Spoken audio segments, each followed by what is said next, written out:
جب تک آپ ایک اللہ کی عبادت کے قائل نہیں ہیں، اسلام کہتا ہے آپ کی کوئی نیکی قبول ہے ہی نہیں۔ تو ہم سے یہ ایگریمنٹ کروایا گیا، ایاک نعبد، اے اللہ ہم تیری ہی عبادت کرتے ہیں، و ایاک نستعین، اور صرف تجھی سے مدد طلب کرتے ہیں۔ عبادت کو سمجھنے کی بہت شدید ضرورت ہے۔ عبادت کہتے کسے ہیں؟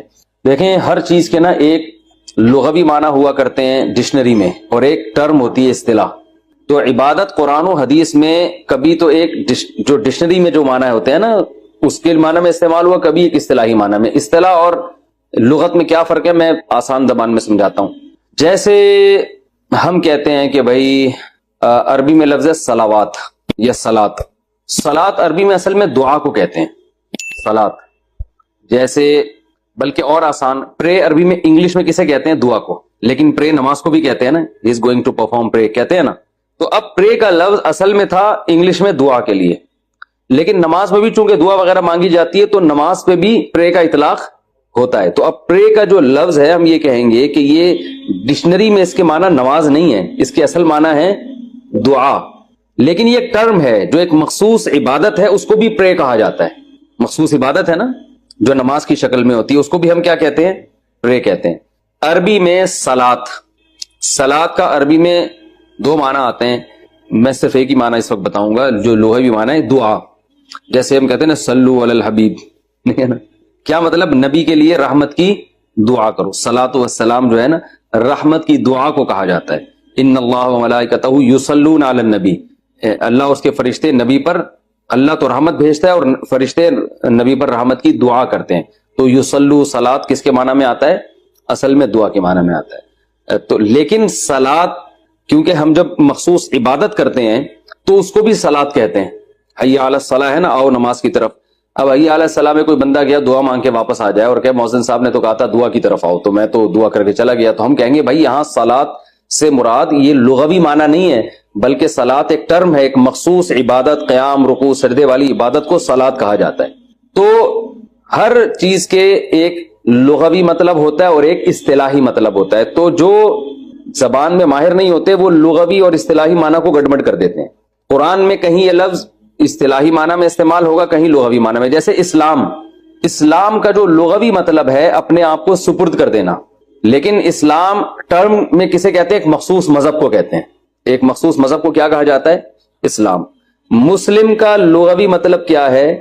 مسلمن، سپرد کرنے والا، جو اپنے آپ کو کیا کر دے؟ سپرد کر دے۔ لیکن ایک ٹرم ہے اصطلاح میں، مسلم کسے کہتے ہیں؟ جو مسلم ہوتے ہیں۔ اب قرآن میں بھی یہ اسلام کا لفظ کہیں ایک ٹرم کے طور پہ استعمال ہوا، کہیں لغوی معنی میں، تو وہاں بھی لوگ گڑبڑ کر دیتے ہیں۔ جیسے قرآن میں ایک جگہ آتا ہے، سورہ حجرات کے ظہور میں آتا ہے قالت الاعراب آمنا قل لم تؤمنوا ولکن قولوا اسلمنا، کہ دیہاتی لوگ جو ہے نا وہ منافق تھے، وہ کہتے تھے کہ ہم ایمان لے آئے۔ قل لم تؤمنوا ولکن قولوا اسلمنا، اے نبی آپ ان سے کہہ دیں کہ تم ایمان نہیں لائے، تم یوں کہو کہ ہم اسلام لائے ہیں۔ تو اب یہاں اسلام بھی نہیں لائے تھے نا اصل میں، تو یہاں اسلام کا معنی لغوی ہے، اصطلاحی اسلام نہیں ہے۔ یعنی یوں کہہ دو کہ ہم نے اپنے آپ کو سپرد کر دیا ہے، یعنی وقتی ظاہری طور پر ہم نے اپنے آپ کو تسلیم کر دیا، آپ کی اطاعت کر رہے ہیں، ورنہ حقیقت میں اندر سے کچھ بھی نہیں ہے۔ تو ایک ہوتا ہے ظاہری طور پر اپنے آپ کو یعنی کسی کے حوالے کر دینا، بھائی جیسے کہو گے ہم ویسے کہیں گے، دل میں تو ایمان ہے ہی نہیں۔ تو یہ اصطلاح نہیں ہے، یہ لغوی معنی ہے۔ تو لیکن ویسے اسلام کا کیا ہے؟ قرآن میں آتا ہے وَمَن يَبْتَغِي غَيْرَ الْإِسْلَامِ دِينًا فَلَن يُقْبَلَ مِنْهُ، جو اسلام کے علاوہ کسی اور دین کو فالو کرے گا وہ ہرگز قبول نہیں ہوگا۔ ایک طرف اللہ کہہ رہے ہیں تم یہ ہم اسلام لائے، تم ایمان تو لائے نہیں ہو، دوسری طرف اللہ کہہ رہے ہیں اسلام کے علاوہ کوئی دین قبول ہی نہیں ہے۔ تو پتہ چلا وہاں اسلام اور ایمان کا ایک مطلب ہے، یہاں اسلام اور ایمان کے الگ الگ مطلب ہیں۔ تو یہاں الگ الگ اس لیے کہ یہاں اسلام سے مراد، ایک آیت میں اسلام سے مراد ہے لغوی اسلام، صرف ظاہری طور پر اپنے آپ کو سپرد کر دینا، اور ایک جگہ اسلام کے ٹرم ہے جو ایک مذہب پہ جس کا اطلاق ہوتا ہے۔ تو یہ لغوی اور اصطلاحی معنی میں فرق نہ ہونے کی وجہ سے نا بہت لوگ قرآن میں بھی کنفیوز ہوتے ہیں، اور کہاں کی، اور یہ آج کل جو تحریفیں ہو رہی ہیں نا قرآن کی آیتوں میں وہ اسی طرح سے ہو رہی ہیں کہ ایک لغت کا معنی تھا کچھ اور اصطلاح میں کچھ اور، تو وہ اصطلاحی معنی ادھر لگا دیا، وہ والا ادھر، تو ایسے گڑبڑ کر دیتے ہیں۔ تو ایسے ہی خوب اچھی طرح سمجھ لیں کہ عبادت کے بھی ایک لغوی معنی ہے اور ایک اصطلاحی معنی ہے، اور قرآن و سنت میں کہیں عبادت لغوی معنی میں استعمال ہوا یہ لفظ، کہیں اصطلاحی معنی۔ تو عبادت لغت میں کہتے ہیں غلامی، کسی کی بھی آپ غلامی اختیار کریں گے تو آپ اس کی عبادت کرنے والے کہلائیں گے۔ یعنی عبادت سے مراد جس کو لغت میں ڈکشنری میں عبادت کہتے ہیں غلامی. تبھی عربی میں عبد کہتے ہیں غلام کو. آتا نا بنی عبد فلان، فلاں کا غلام تھا، پہلے غلام ہوا کرتے تھے تو عبد کہتے تھے غلام کو. حالانکہ عبادت جو ٹرم ہے اس معنی میں تو کسی کا غلام بننا جائز ہے ہی نہیں، وہ تو شرک ہو جائے گا. لیکن ایک جو ٹرم کے علاوہ جو لغوی معنی میں عبادت ہے وہ کسی کی بھی آپ غلامی اختیار کر سکتے ہیں. تو عبادت کے جو لغوی معنی ہیں وہ ہیں کسی کی غلامی اختیار کرنا. اور عبادت کے اصطلاحی معنی کیا ہیں؟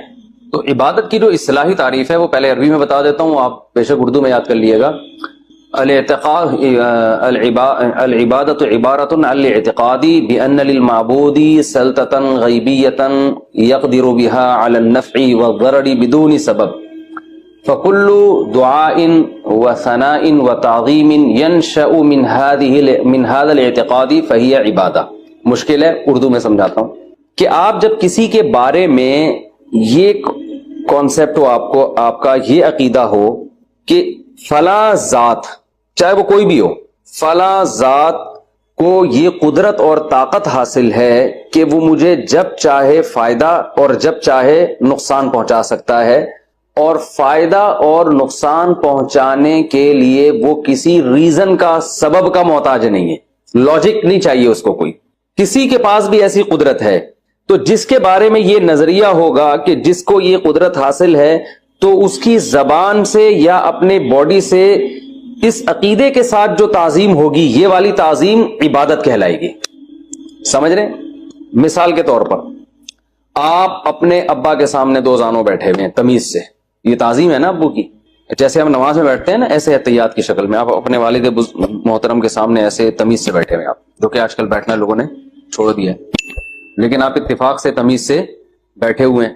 اور آپ کا اپنے ابا کے بارے میں یہ خیال نہیں ہے کہ یہ جب چاہیں جیسے چاہیں مجھے فائدہ یا نقصان پہنچا سکتے ہیں، ظاہر ہے نہیں ہوتا. تو یہ تعظیم عبادت نہیں کہلائے گی، وہ جو اصطلاحی عبادت ہے جس کی وجہ سے شرک اور کفر کے فتوے لگتے ہیں. لیکن یہی ہم جب نماز میں اللہ کے سامنے ایسے ہی احتیاط میں ادب سے بیٹھتے ہیں تو یہی ہمارا عمل کیا کہلاتا ہے؟ عبادت. کہ ہم اللہ کی کیا کر رہے ہیں؟ عبادت. پھر جب زبان سے بھی ہم تعظیم کرتے ہیں، ہم زبان سے کہتے ہیں، جب دو زانوں بیٹھ کے ہم کیا کہتے ہیں؟ التحیات للہ والصلوات والطیبات کہتے ہیں نا. اب یہ زبان سے اللہ کی جو ہم تعریفیں کر رہے ہیں، یہی تعریفیں اگر ہم ابا کی زبان سے کرنا شروع کرتے ہیں، ابا آپ بہت زبردست ہیں، ابا آپ بہت پیارے ہیں، ابا آپ نے بہت خدمت کی ہے، یعنی ہم لوگوں کا بڑا خیال رکھا ہے، تو یہ بھی تو تعریف ہے نا. لیکن یہ تعریف عبادت نہیں کہلائے گی. اس لیے نہیں کہلائے گی کہ یہ اس جذبے کے ساتھ نہیں ہے، اس میں اس طرح کی تعظیم نہیں ہے کہ آپ یہ سمجھ رہے ہو کہ یہ مجھے نفع اور نقصان پر قدرت سبب کے بغیر بھی رکھتے ہیں. یعنی نفع اور نقصان پر قدرت تو رکھتے ہیں لیکن اتنی قدرت جتنی اسباب کے تحت ہو، کچھ کرنے میں کچھ کسی سبب کے محتاج ہیں یہ. اب ہندو جب بدھ کے سامنے جھکتا ہے نا تو وہ یہ سوچ کے جھکتا ہے، چاہے وہ تھوڑی سی گردن بھی جھکائے، اس کا یہ خیال ہوتا ہے کہ یہ بت میرا فلاں کام بنا دے گا، حالانکہ کام بنانے کے اسباب اختیار نہیں کرے گا. اس کو خدا نے، بھگوان نے کچھ ایسی طاقتیں دی ہیں کہ یہ اب ان طاقتوں کے ہوتے ہوئے کسی سبب کا محتاج نہیں ہے. یہ اولاد دے دے گا یا میری روزی بڑھا دے گا. حالانکہ جب آپ جو ہے وہ کسی سے کچھ مانگتے ہو تو وہ چل کے جائے، پولیس والوں سے بات کرے، پھر ان کو سمجھائے کہ بھائی اس کا جو ہے وہ اس کے قیدی جیل میں ان کو چھوڑ دو، یا اس کا کاروبار نہیں چل رہا تو اس کو حکومت سے کہے اس کا ٹیکس کم کر دو. کوئی بھی اسباب ہم اختیار کرتے ہیں نا. جب انسان سے مدد مانگتے ہیں، ڈاکٹر سے کوئی شادی شدہ جوڑا جا کے کہتے ہیں اولاد نہیں ہو رہی تو دمائیں دے گا وہ. لیکن بت کے پاس جب آپ جاتے ہیں، پتھر کے بنے ہوئے بت کے پاس، اس سے اولاد مانگتے ہیں، تو آپ کا یہ نظریہ ہوتا ہے کہ آپ یہ سمجھتے ہیں کہ یہ کچھ کرنے میں کسی سبب کا محتاج نہیں ہے. تو اس جذبے سے جب کسی کو پکارا جائے، کلو دعاء و ثناء، اس جذبے سے جب کسی کو مدد کے لیے پکاریں گے آپ تو یہ مدد کے لیے پکارنا بھی عبادت. اس جذبے کے ساتھ جب آپ کسی کی زبان سے تعریف کریں گے، ثنا، تو یہ ثنا بھی عبادت کہلائے گی. اور اس جذبے کے ساتھ اب آپ کسی بھی طرح سے جب کسی کی تعظیم کریں گے، اس کو رسپیکٹ دیں گے، تو یہ رسپیکٹ دینا عبادت کہلائے گا. اسلام میں یہ عمل اللہ کے علاوہ کسی اور کے ساتھ جائز نہیں. سمجھ میں آ رہی ہے بات؟ تو یہ اصطلاح میں عبادت کا یہ مفہوم ہے.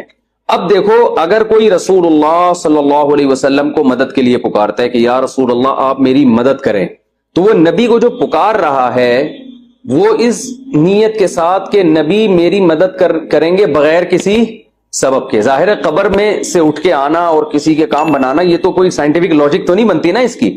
تو اس لیے یہ پکار بھی عبادت ہے اور اس کی بھی شریعت میں اجازت نہیں ہے. کسی پیغمبر کو بھی نہیں آپ پکار سکتے اس طریقے سے. تو یہ بھی کفر کہلائے گا, یہ عمل بھی کیا کہلائے گا؟ شرک کہلائے گا. بعض لوگ یہ کہتے ہیں کہ اللہ نے نبی کو اختیارات دیے, نبی ان اختیارات سے یہ کام کریں گے. تو قرآن میں جگہ جگہ اس کی نفی ہے کہ اللہ نے کسی کو اس قسم کے اختیارات نہیں دیے, کیونکہ جو مشرکین بتوں کو پکارتے تھے نا, وہ یہ کہتے تھے کہ جو اوپر جو بھگوان ہے یا جو خدا ہے یا جو اللہ ہے اس نے ان بتوں کو اختیارات دیے ہوئے ہیں. تو قرآن نے یہی کہا ہے کہ تمہارے پاس کیا دلیل ہے کہ اللہ نے ان کو اختیارات دیے ہیں؟ تو پتھر کی بنی ہوئی چیزیں, ان کو تو نہ چل سکتے ہیں نہ ہاتھ سے کچھ پکڑ سکتے ہیں, تو کچھ بھی نہیں, کسی کو اللہ نے نہیں دی. اللہ نے اسباب سے ہٹ کے کام کرنے کا اختیار اللہ نے سارا اپنے پاس رکھا ہے. اس میں کسی پیغمبر کو, کسی فرشتے کو, کسی انسان کو شریک کیا ہی نہیں ہے. یہ سب کچھ اللہ کے ہاتھ میں. تو اس لیے اصطلاح والی عبادت وہ اللہ کے علاوہ کسی اور کی جائز نہیں. ہاں ویسے ہم کہہ سکتے ہیں ہم نبی صلی اللہ علیہ وسلم کے غلام ہیں, اس لحاظ سے ہم سب عبد ہیں. اور عربی میں جو عورت ہوتی ہے وہ اس کو اماں کہتے ہیں.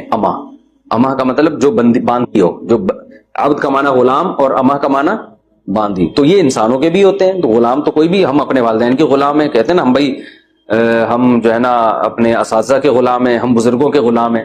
تو یہ غلامی عبادت نہیں ہے, کیونکہ اس میں جب آپ کسی کی تعظیم, اور یہ تعظیم عبادت, یہ تعظیم بھی عبادت نہیں ہے. آپ کسی بزرگ کے سامنے سجدہ بھی کر لو اگر, تو اس عمل کو عبادت نہیں کہیں گے. ہاں گناہ ضرور کہیں گے کہ شریعت نے اتنی بڑی تعظیم سے منع کیا ہے. بھائی تعظیم کی بھی کچھ حدود ہے نا. تمیز سے بیٹھ گئے دو زانوں, چلو کبھی پاؤں چومنا بھی سمجھ میں آتا ہے, لیکن آپ اس کے سامنے سر رکھ کے سجدہ کرو تو یہ عمل شرک نہیں کہلائے گا, بلکہ یہ عمل ناجائز تعظیم. شرک اس لیے نہیں کہلائے گا کہ آپ کا یہ عقیدہ تھوڑی ہے کہ آپ کی بگڑی بنا سکتا ہے. تو آپ جب اس کی تعظیم کر رہے ہو تو یہ تعظیم عبادت نہیں کہلائے گی, بس تعظیم برائے تعظیم کہلائے گی. اور اگر حدود سے تجاوز ہے اس تعظیم میں تو گناہ کہیں گے, شرک نہیں کہیں گے, اس کو گناہ کہیں گے. تو اسی وجہ سے کہ شریعت میں کسی اور کے سامنے سجدہ کرنے کی اجازت نہیں ہے. تو اس لیے علماء کہتے ہیں سجدے کی دو قسمیں ہیں. ایک وہ سجدہ جس سے انسان کافر ہو جاتا ہے, اور ایک وہ سجدہ جس سے کافر تو نہیں بلکہ گنہگار ہوتا ہے. تو جیسے قبروں کو یا بزرگوں کو کوئی اگر سجدہ کرتا ہے تو اگر عبادت کی نیت سے کرے گا تو کافر ہو جائے گا, صرف تعظیم کی نیت سے کرے گا تو کافر نہیں ہوگا. تو وہ فرق کیا عبادت کی نیت اور تعظیم میں؟ بھائی عبادت میں یہ جذبہ ہوتا ہے کہ یہ جو ہے نا میری بگڑی بنا سکتا ہے, یہ اس کو اختیارات حاصل ہیں, یہ مجھے روزی دے سکتا ہے, مجھے اولاد دے سکتا ہے. اس جذبے کے ساتھ سجدہ کریں گے تو کافر ہو جائیں گے. اور اس جذبے سے کے بغیر ویسے ہی کسی کی عقیدت محبت میں آ کے آپ اس کے سامنے زمین پہ سر رکھ دیتے ہو تو یہ عمل گناہ کبیرہ تو ہے, مگر اس سے انسان کافر نہیں ہوتا, کیونکہ کافر ہوتا ہے غیر اللہ کی عبادت سے, اور یہ عمل عبادت نہیں. تو یہ عبادت خوب اچھی طرح سمجھ گئے نا عبادت کا مطلب کیا ہے. تو اب عبادت کے مختلف ارکان ہیں, مختلف اقسام ہیں کہ کون کون سی تعظیمیں ہیں جو لوگ کر رہے ہیں مختلف, وہ میں بتاتا ہوں. پہلے میں عبادت کا جو لغوی معنی ہے اس معنی میں بھی قرآن میں عبادت کا لفظ استعمال ہوا ہے. جیسے قرآن میں آتا ہے وما خلقت الجن والانس الا لیعبدون, میں نے انسان اور جنات کو اس لیے بنایا تاکہ وہ میری غلامی کریں. تو یہاں عبادت سے اصطلاحی عبادت مراد نہیں ہے, بلکہ کیا ہے لغت میں غلامی. تو ہماری پیدائش کا بنیادی مقصد یہ تھا کہ جو اللہ کہے ہم اس پر عمل کریں. لہذا اللہ جب عبادت کا کہے گا تو ہم عبادت کریں گے, جب عبادت سے منع کرے گا تو ہم منع ہو جائیں گے. اب دیکھیں جب عبادت سے منع کرے گا تو ہم رک جائیں گے تو وہ عمل بھی عبادت کہلائے گا, حالانکہ ہم عبادت نہیں کر رہے. مثال کے طور پر اللہ نے سورج نکلتے ہوئے سجدہ کرنے سے منع کیا. سورج جب نکل رہا ہو تو ہم نماز نہیں پڑھ سکتے, تو نماز پڑھنے سے منع کیا نا. ہم جب نماز پڑھنے سے رک جاتے ہیں اللہ کے کہنے پر تو یہ عمل کیا ہے, ہم عبادت سے رک گئے مگر ہم یہ اللہ کی غلامی میں کر رہے ہیں, تو یہ عمل بھی عین عبادت ہے. تو اب یہ کیسے ہو سکتا ہے کہ ایک کام عبادت ہو بھی اور نہیں بھی ہو؟ تو بھائی عبادت اصطلاحی لحاظ سے تو یہ عبادت نہیں ہے. اصطلاح میں جس کو عبادت کہتے ہیں نا وہ عمل نہیں کر رہے, لیکن لغت میں جس کو عبادت کہتے ہیں غلامی وہ کر رہے ہیں, کیونکہ ہم اللہ کی غلامی میں سردے سے بچ رہے ہیں. نہیں آ رہی میرا خیال ہے بات آ رہی ہے بھائی. اصطلاح میں عبادت تو نماز کو, روزے کو, زکوٰۃ کو کہیں گے نا, جو صرف اللہ کی جاتی ہے. اصطلاح میں عبادت کہتے ہیں نماز, سجدہ, روزہ, یہ سب جو چیزیں ہیں یہ عبادت کہلاتی ہیں. لیکن لغت میں عبادت غلامی کو, کسی کی بھی اطاعت. تو قرآن میں اللہ نے فرمایا کہ میں نے انسان اور جنات کو پیدا کیے میری عبادت کریں. کیا مطلب میری فرما برداری کریں. تو اس میں نماز بھی آتی ہے, ماں باپ کا کہنا ماننا بھی آتا ہے, اور جناب اس میں شادی بیاہ بھی آتا ہے, ٹھیک ہے نا, اس میں ولیمے کا کھانا بھی آ رہا ہے, اور اس میں اپنی صحت بنانا بھی آتا ہے، یہ بھی عبادت ہے بھائی، اللہ نے حکم دیا صحت بناؤ، تو اس میں حلال چیزیں کھانا بھی آتا ہے، اللہ نے کہا کہ حلال چیزیں کھاؤ، تو یہ سب چیزیں عبادت کے مفہوم میں داخل ہیں، وہ عبادت جس کو لغت میں عبادت کہتے ہیں۔ لیکن ٹرم جو عبادت کی ہے وہ صرف نماز، وہ کھانا کھانے کو عبادت نہیں کہیں گے آپ، بلکہ والدین کی خدمت کرنے کو بھی آپ عبادت نہیں کہہ سکتے، کیونکہ وہ ایک ٹرم ہے نا، ٹرم کہ کسی کی تعظیم، وہ تو صرف اللہ کی تعظیم ہوگی نا اس جذبے کے ساتھ، تو وہ عبادت نماز ہے، روزہ ہے، زکوٰۃ ہے، حج ہے، تسبیحات ہیں، اعتکاف ہے، اور یہ جہاد بھی اس میں داخل نہیں ہے اس عبادت میں۔ تو یہ فرق جو ہے خوب اچھی طرح سمجھ لینا ضروری ہے، اصطلاح میں عبادت کسے کہتے ہیں اور لغت میں عبادت کسے کہتے ہیں۔ اے اللہ پھر ہم کرے کیا؟ تو نے بتا دیا کہ یہ دنیا تو دار فانی ہے، دل لگانے کی جگہ نہیں ہے، تو پھر ہم کریں کیا؟ اللہ نے اگلی آیت میں اس کا جواب دیا، واللہ یدعو الی دار السلام، اللہ تمہیں سلامتی کے گھر کی طرف بلاتا ہے، جس کو جنت کہا جاتا ہے۔ وہ سلامتی ہے، کیا مطلب؟ فنا ہونے سے سلامت ہے، وہ سلامت کا مطلب محفوظ ہے۔ ہم جب کہتے ہیں نا السلام علیکم، تم پر سلامتی ہو، تو سلامتی کا مطلب تم محفوظ رہو آفتوں سے اور مختلف پریشانیوں سے، تو سلامت، سلیم یسلم سلامتاً، محفوظ ہونا۔ تو قرآن کیا کہہ رہا ہے؟ واللہ یدعو الی دار السلام، اللہ تمہیں بلاتا ہے سلامتی کے گھر کی طرف، وہ جنت ہے، وہ اس پہ کبھی فنا نہیں ہے، یہ دنیا تو فنا ہونے والی چیز ہے، تو اس جنت کو سامنے رکھو اور اس کو حاصل کرنے کے لیے ایک ہی راستہ ہے، وہ راستہ ہے اللہ کو راضی کرنا۔ یہ بات خوب سمجھ لیں کہ جنت کی طلب کا مطلب یہ نہیں ہے کہ انسان دنیا چھوڑ دے یا یہاں سائنس اور ٹیکنالوجی میں ترقی کرنا چھوڑ دے، یہ ہرگز مطلب نہیں ہے۔ اگر آپ دنیا چھوڑ دیتے ہیں تو اس سے قرآن و حدیث میں منع کیا گیا ہے، کیونکہ اس عمل کو رہبانیت کہا جاتا ہے۔ مطلب یہ ہے کہ دنیا سے محبت نہ کرو، اس دنیا میں اگر ترقی بھی کرنی ہے تو آخرت کی نیت سے کرو، جیسے کہ نبی صلی اللہ علیہ وسلم نے فرمایا المؤمن القوی خیر من المؤمن الضعیف، ایک حدیث میں احب الی اللہ من المؤمن الضعیف، طاقتور مومن اللہ کو زیادہ محبوب ہے کمزور مومن سے۔ تو طاقت میں جسمانی طاقت بھی مراد ہے، سائنس ٹیکنالوجی کی طاقت بھی مراد ہے، مالی طاقت بھی مراد، یعنی طاقت کا مطلب پاورفل آدمی۔ تو پاورفل آدمی، پاورفل نیشن، پاورفل کنٹری، یہ اللہ کو زیادہ محبوب ہے، بشرطے کہ یہ اللہ کی رضا کے جذبے سے طاقت حاصل کرے، کیونکہ پھر وہ اس طاقت کو غلط چیزوں میں استعمال نہیں کرے گا۔ آج دنیا میں کتنے طاقتور ملک ہیں لیکن اس طاقت کو ظلم میں استعمال کر رہے ہیں۔ آپ دیکھیں نا یونائٹڈ نیشن میں کتنی دفعہ آواز اٹھتی ہے مظلوم قوموں کے لیے، لیکن کوئی پاورفل کنٹری ویٹو پاور کا حق استعمال کر کے ان مظلوموں کی آواز کو دبا دیتا ہے۔ تو یہ وہ طاقت ہے جو ظلم میں استعمال ہو رہی ہے، کمزور ملکوں پہ قبضہ کر کے ان کے ذخائر اپنے کنٹرول میں لینا، یہ وہ طاقت ہے جس کی نفی ہو رہی ہے، کیونکہ یہ دنیا کے لیے ہے اور اللہ کہتے ہیں دنیا دار فانی ہے۔ لیکن اگر آپ ترقی کرتے ہیں آخرت کی نیت سے تاکہ آپ لوگوں کی مدد کر سکیں، آپ اپنے قوم اور اپنے ملک کو اسٹیبل کر سکیں تاکہ ہم لوگوں کے سامنے ہاتھ نہ پھیلائیں، تو یہ کیونکہ آخرت کی نیت سے آپ کر رہے ہیں، اس کی قرآن انکار نہیں کرتا، بلکہ اس کی تو قرآن و سنت میں بہت زیادہ ترغیب ہے۔ دل لگانے سے منع کیا ہے کہ دنیا کی ہوس اپنے اندر پیدا نہ کرو، دار فانی ہے، ختم ہونے والی دنیا ہے۔ واللہ یدعو الی دار السلام، اللہ کہتے ہیں اس دنیا کی طرف مت جاؤ، اللہ تمہیں سلامتی کے گھر کی طرف بلاتا ہے۔ ویہدی من یشاء الی صراط مستقیم، اور جس کو چاہتا ہے سیدھے راستے کی رہنمائی کر دیتا ہے۔ اس سے پتہ چلتا ہے کہ ہدایت اللہ کے کنٹرول میں ہے، لہذا ہمیں اللہ سے ہدایت کی دعا مانگنی چاہیے۔ اور قرآن میں دوسرے مقام پہ بار بار قرآن کہتا ہے کہ جس کے دل میں چاہت ہوتی ہے، جو چاہتا ہے سیدھا راستہ ملے، اللہ اس کو سیدھا راستہ دکھا دیتا ہے۔ للذین احسنوا، وہ لوگ جو اچھا عمل کریں گے ان کے لیے الحسنى، اچھائی ہے، یعنی اللہ تمہیں جنت کی طرف بلا رہا ہے، تو جنت کی طرف جانے کا راستہ کیا ہے؟ وہ قرآن بتا رہا ہے کہ احسنوا، اچھا عمل کر لو، برائی سے اپنے آپ کو بچاؤ، نیکیوں کی کثرت کرو، تو یہ اچھا عمل کہلائے گا۔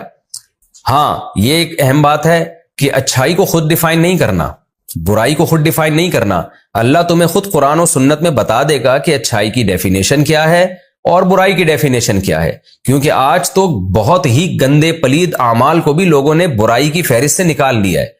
آج پڑھی لکھی دنیا شراب کو برائی نہیں سمجھتی، آج پڑھی لکھی دنیا کے دانشور زنا کو برائی نہیں سمجھتے، آج دنیا کے دانشور ہیں ہومو سیکسولیٹی کو برائی نہیں سمجھتے، تو لیکن اللہ نے ان سارے اعمال کو برائی قرار دیا ہے۔ تو اس لیے قرآن کہہ رہے ہیں جو اچھا عمل کریں گے، کیا مطلب؟ اچھا وہ جس کو اللہ اچھا کہتا ہے، وہ اچھا کیا ہے؟ ایک خدا کا قائل ہونا، اس کی عبادت کرنا، رشتہ داری جوڑنا، اللہ رسول کے بعد سب سے پہلا حق والدین کا ہے، والدین کے ساتھ حسن سلوک کرنا، پھر رشتہ داروں کا حق ہے جو قرآن میں ہم درس میں پڑھتے رہے ہیں، مختلف جگہوں پہ بتایا گیا، سود سے بچنا اور زنا سے بچنا، یہ پوری ڈیٹیل سے جو احکام قرآن نے بیان کیے وہ تمام احکام اس میں داخل ہیں۔ تو للذین احسنوا، ہر وہ لوگ جو اچھا عمل کریں گے، الحسنى، ان کے لیے اچھائی ہے یعنی جنت ہے، وزیادہ، اور اضافہ بھی ہے۔ کیا مطلب؟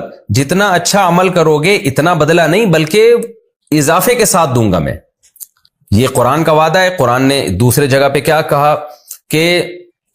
کہ من جاء بالحسنۃ فلہ عشر امثالھا، جو ایک نیکی لے کر آئے گا تو 10 نیکیوں کے برابر اس کو کم سے کم اجر ملے گا، اور جو برائی لے کر آئے گا تو فلا یجزی الا مثلھا، تو جتنی برائی ہوگی اتنا ہی اس کی سزا ہوگی، لیکن نیکی کو اللہ 10 گنا بڑھا دیتے ہیں۔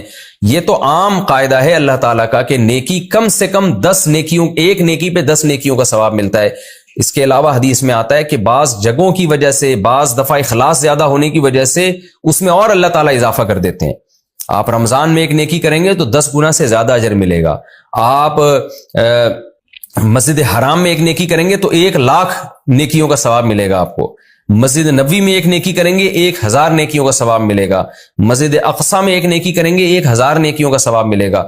تو پھر جہاد فی سبیل اللہ میں نکل کے یا اللہ کے راستے میں نکل کے آپ نیکی کریں گے، اس کا ثواب کئی گنا بڑھ جائے گا۔ تو کم سے کم یہ اللہ کا قاعدہ ہے کہ ایک نیکی کو اللہ کم از کم 10 گنا اس کا بڑھا کر ثواب دیتے ہیں۔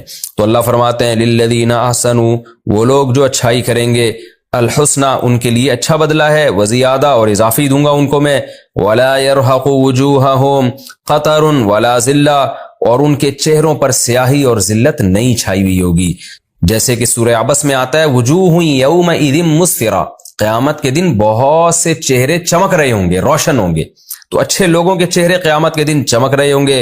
اولئک اصحاب الجنہ، یہ ہیں جنت والے لوگ، ہم فیہا خالدون، اور اس میں ہمیشہ ہمیشہ رہیں گے، کیونکہ دنیا کی مثال اللہ نے کیا دی؟ فنا ہونے والی، اچانک ختم ہوتی ہے، تو اس لیے اللہ جنت کی کو ڈیفائن کر رہا ہے، کیا کہہ رہا ہے؟ ہم فیہا خالدون، یہ اس جنت میں ہمیشہ رہیں گے۔ والذین کسبوا السیئات، اور وہ لوگ جنہوں نے برائیوں کو کمایا، وہ برائی جس کو اللہ نے برائی کہا ہو، تو جو لوگ بھی برائیاں کماتے ہیں تو خوب سمجھ لو جزاء سیئۃ، برائی کا بدلہ بمثلھا، اسی کے بقدر ہے، یعنی اس کو ہم 10 گنا نہیں بڑھائیں گے بلکہ جتنی برائی ہے اتنی ہی سزا ملے گی۔ لیکن خوب سمجھ لیں، بعض لوگ یہ اس پر اشکال کرتے ہیں کہ پھر برائی کا بدلہ جہنم کی آگ کیوں ہے؟ کیونکہ آگ تو بہت سخت سزا ہے۔ تو خوب سمجھ لیں کہ گناہ کتنا سخت ہے، اس کا فیصلہ آپ نہیں کریں گے، اس کا فیصلہ بھی اللہ کرے گا۔ جرم کی جو نوعیت ہے اور جرم کا جو جرم ہونا ہے وہ شخص کے بدلنے سے، جگہ کے بدلنے سے، حاکم جس نے آپ کو آرڈر دیا ہے اس حاکم کے بدلنے سے چینج ہو جاتا ہے۔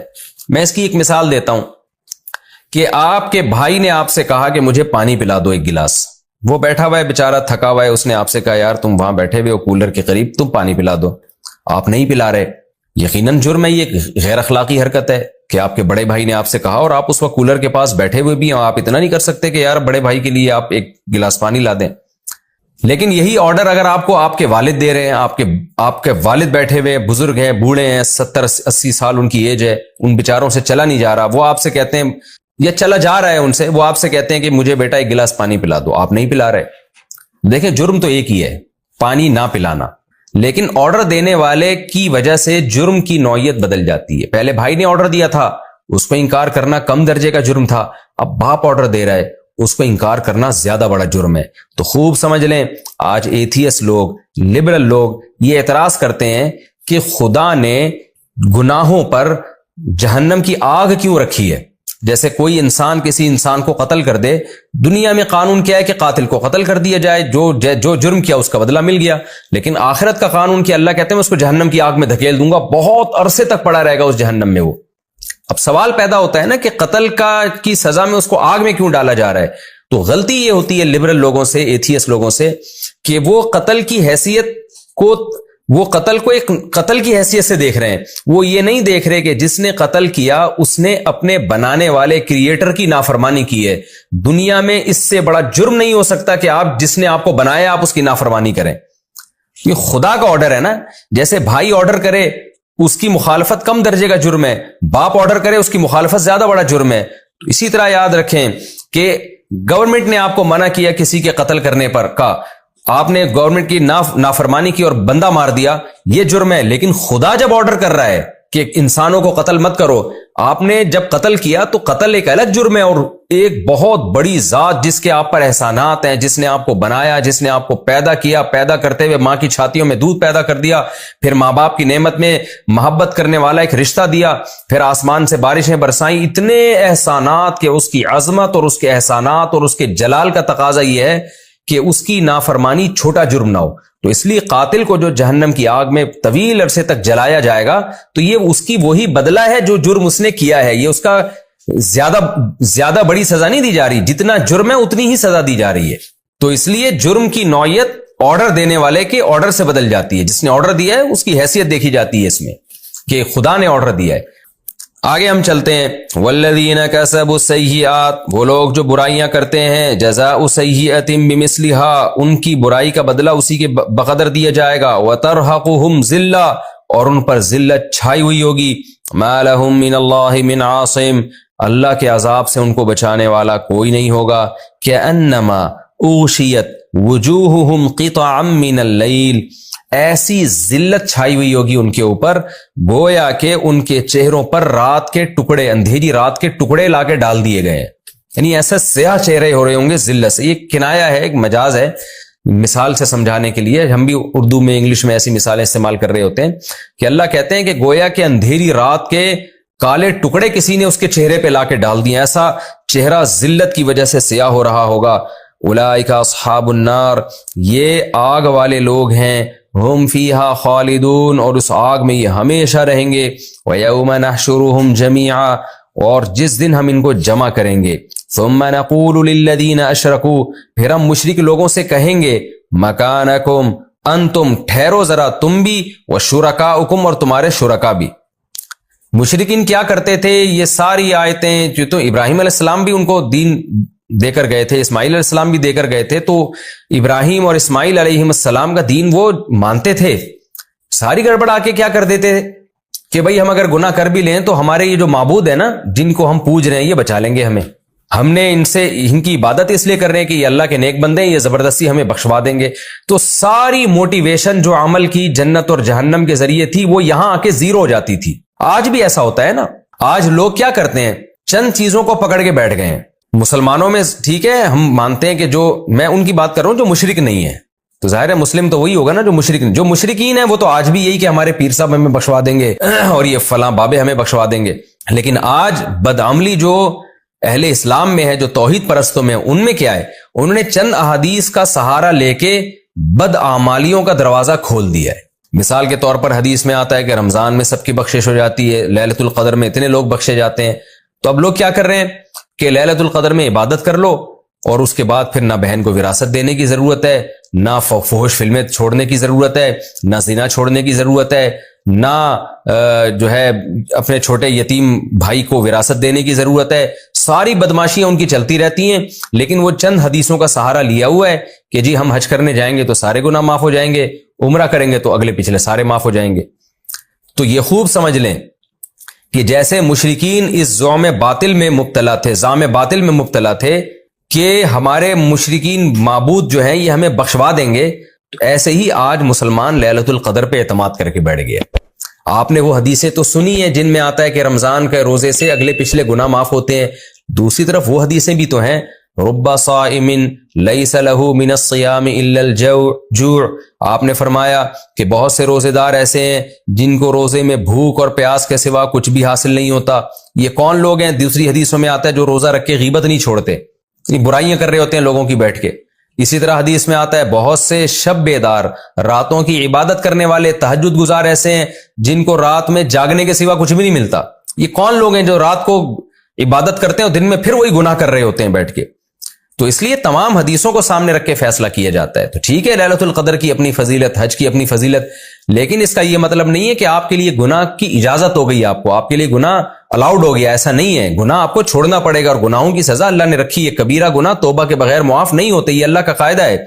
تو قرآن کہتا ہے وَيَوْمَ نَحْشُرُهُمْ جَمِيعًا، یہ اس خوش فہمی میں مبتلا ہے کہ ہم جو مرضی بدماشیاں کریں ہمارے جو معبود ہیں ہمیں بخشوا دیں گے. اللہ کہتے ہیں نا نا نا نا نا، وہ تو خود قسم پرسی کی حالت میں ہوں گے. ہم جس دن ان کو جمع کریں گے ثُمَّ نَقُولُ لِلَّذِينَ أَشْرَكُوا، ہم مشرکین کو کہیں گے مَكَانَكُمْ أَنْتُمْ وَشُرَكَاؤُكُمْ، تم بھی ٹھہرو اور تمہارے یہ جو شرکاء ہیں جن کو تم خدا کے ساتھ شریک کرتے تھے ان کو بھی ذرا ٹھہرو میں تم سے ایک بات کرتا ہوں. وہ بات کیا ہے؟ فَزَيَّلْنَا بَيْنَهُمْ، اللہ کہتے ہیں ہم ان کا آپس کا ریلیشن ختم کر دیں گے. جو دنیا میں محبت تھی نا، یہ ان کی عبادت کیا کرتے تھے اور معبود ان سے محبت. معبود اگر ذی روح ہو جیسے کوئی انسان ہے تو وہ بھی تو اپنے عابدین سے محبت کرتا ہے، اور اگر پتھر کا بنا ہوا ہے تو وہ کیا محبت کرے گا. تو اللہ کہتے ہیں ان کا جو رشتہ تھا منقطع ہو جائے گا، کیونکہ عذاب جب اپنی آنکھوں سے دیکھیں گے نا تو محبت ختم. پھر کیا ہوگا؟ وقال شرکاؤہم، جو ان کے شرکاء ہیں جو معبود ہیں وہ کہیں گے ما کنتم ایانا تعبدون، تم کوئی ہماری عبادت نہیں کرتے تھے. اس مضمون کو قرآن نے دوسرے مقام پر بیان کیا، بل کانوا یعبدون الجن، وہ کہیں گے اللہ یہ ہماری نہیں، یہ تو جن یعنی شیطان کی عبادت کرتے تھے. شیطان نے ان کو پٹیاں پڑھائی ہوئی تھی کہ تم ہمارے سامنے سجدہ کرو. ہم نے تو ان کو ایک دفعہ بھی نہیں کہا، ہم میں تو بولنے کی طاقت نہیں تھی. جو پتھر کے بنے ہوئے بت ہیں یہ تو بول بھی نہیں سکتے نا، تو یہ اپنی برات کا اعلان کریں گے کہ ہم نے تو ان کو ایک دفعہ بھی نہیں کہا کہ ہماری عبادت کرو، تو ہماری اطاعت میں یہ ہمارے سامنے سجدہ نہیں کرتے تھے. یہ شیطان کے فالوورز تھے، اصل میں یہ شیطان کی عبادت کیا کرتے تھے، اس کی بات مان رہے تھے. فَكَفَى بِاللَّهِ شَهِيدًا بَيْنَنَا وَبَيْنَكُمْ، آج اللہ ہمارے اور تمہارے درمیان گواہ ہونے کے لحاظ سے کافی ہے. ان کننا عن عبادتکم لغافلین، اللہ گواہ ہے کہ ہم تمہاری عبادت سے غافل تھے. ہم تمہاری فریاد رسی تو کیا کرتے جب تم ہمارے سامنے سجدہ کرتے، ہم سے دعائیں مانگتے، ہمیں تو پتہ ہی نہیں ہوتا تھا کہ یہ کیا کر رہے ہو تم. اس سے پتہ چلتا ہے قیامت کے دن اللہ ان بتوں کو ایک شعور دے گا خاص قسم کا، اور یہ بت بھی گواہی دیں گے عبادت گزاروں کے خلاف کہ اللہ جب یہ ہماری عبادت کرتے تھے ہم تو پتھر کے تھے، ہمیں تو پتہ ہی نہیں ہوتا تھا کر کیا رہے ہیں یہ.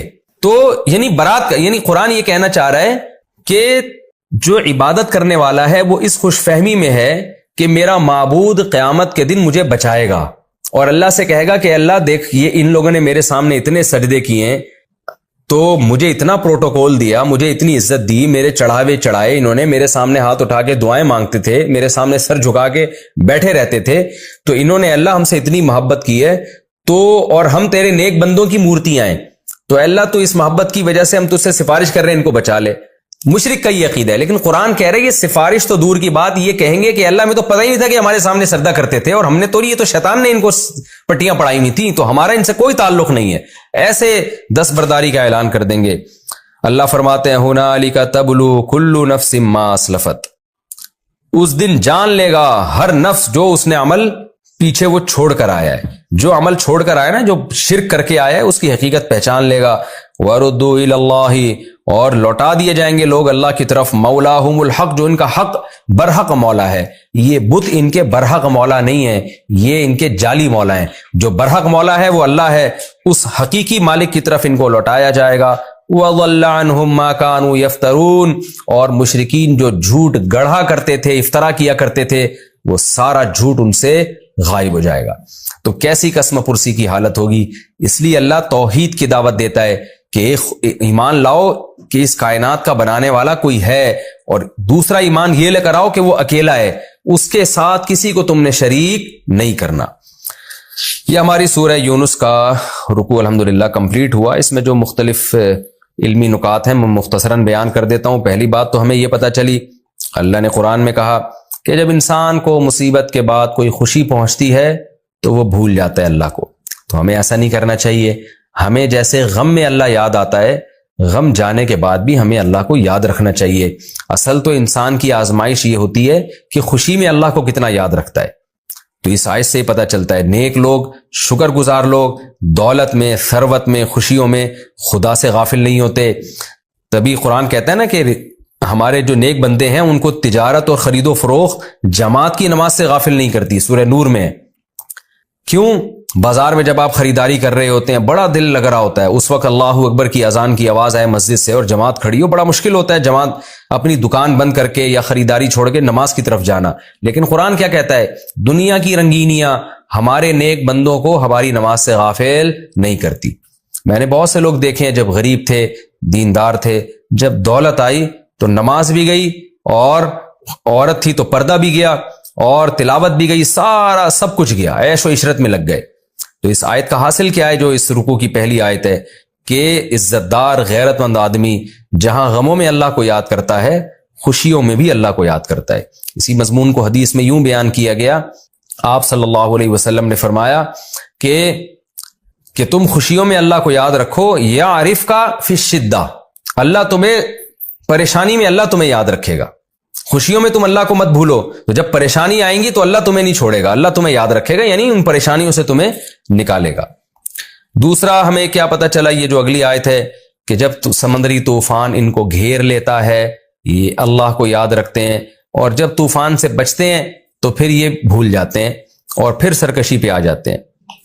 تو سمندری طوفان تو ایک مثال ہے، کہیں بھی غم میں جب ہم اللہ کو یاد رکھیں اور اللہ سے دعائیں مانگیں تو غم کے چھٹنے کے بعد بھی ہماری ذمہ داری ہے کہ ہم اس اللہ کو یاد رکھیں اور جو ہم نے منتیں مانی ہیں، جو اللہ سے معاہدے کیے، ان معاہدوں کو ہم پورا کریں۔ دنیا کی بے ثباتی کی مثال دی ہے اس میں کہ چند سیکنڈوں میں جیسے کھیتیاں تباہ ہوتی ہیں لہلہاتی، ایسے ہی تمہاری زندگی بھی چند سیکنڈوں میں ختم ہو جائے گی۔ تو ہمیں دنیا رکھنی ہے، دنیا سے دل نہیں لگانا، دار فانی ہے، فنا ہونے والی چیز ہے، دل لگانے کی جگہ نہیں ہے۔ اور آخر میں شرک کی مذمت بیان کی گئی ہے کہ جن بتوں کو، جن بابوں کو تم پوجتے ہو، اس امید پر کہ یہ قیامت کے دن ہمیں بچائیں گے، یہ قیامت کے دن دستبرداری کا اعلان کر دیں گے، یہ اپنے آپ کو بچانے کی فکر میں لگے ہوں گے اور ساری بلی تمہارے اوپر ڈال دیں گے۔ تو انسان کو توحید پرست ہونا چاہیے۔